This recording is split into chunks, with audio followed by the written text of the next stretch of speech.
2025 मायथाइनि बिटिसि बिसायख'थिनि थाखाय बिजेपिनि साखाफारा भारतीय जनता पार्टीआ गासै ओनसोलाव गावनि गुदि थाखोनि सुबुं थुबुरखौ गोख्रोंसिन खालामनो, आफादारि दाथायखौ गोख्रों खालामनो आरो गावनि दोलोनि मावथिफोरखौ गोहो होनो थाखाय मोनसे गोख्रों मावखान्थिजों बिजेपिआ गावनि आवथायाव थानाय गासै मण्डल मावख'फोराव जर'खा जथुमफोरनि मोनसे हाबाफारि जागायदों।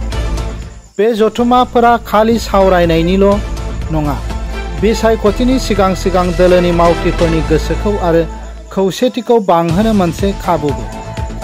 बेबादिनो मोनसे मख'जाथाव सावरायमेलाव एमएलए दिप्लु रन्जन शर्मा आरो बिटिसिनि मावफुं सोद्रोमा अरुप कुमार देजों लोगोसे दोलोनि गाहाय दैदेनगिरिफोरनि नुजाथिनायखौ नुनो मोन्दों।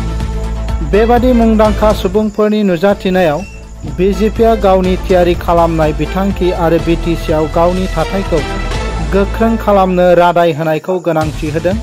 जथुमानि समाव सावरायनाया भट होग्राफोरनिसिम सहैनाय मावखान्थिफोर, जौगाथायनि थांखिफोर, इसिङारि गोरोबलायनाय आरो मोनसे मिरुआरि सानथांखिनि खाथियाव मिरु खालामदों। এটা ৰুটিন সাংগঠনিক বৈঠক।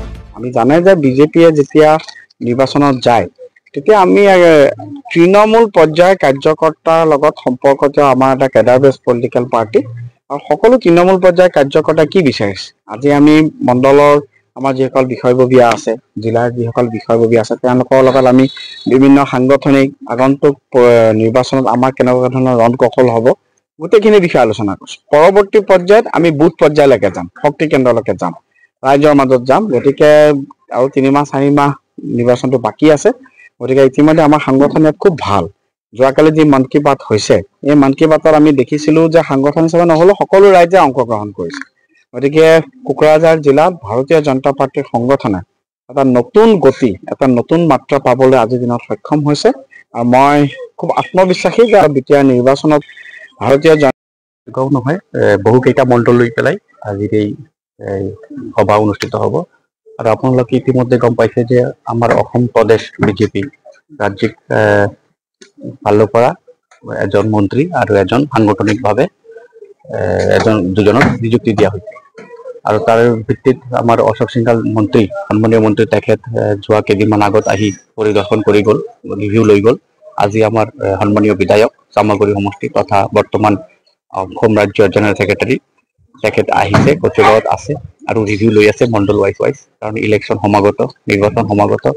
তো এতিয়া সেইকাৰণে আমাৰ সাংগঠনিক ভেটি মজবুত কৰিব লাগে, ইলেকশ্যনত অৱতীৰ্ণ হ'ব লাগে আৰু ফলাফল ভাল কৰিব লাগে।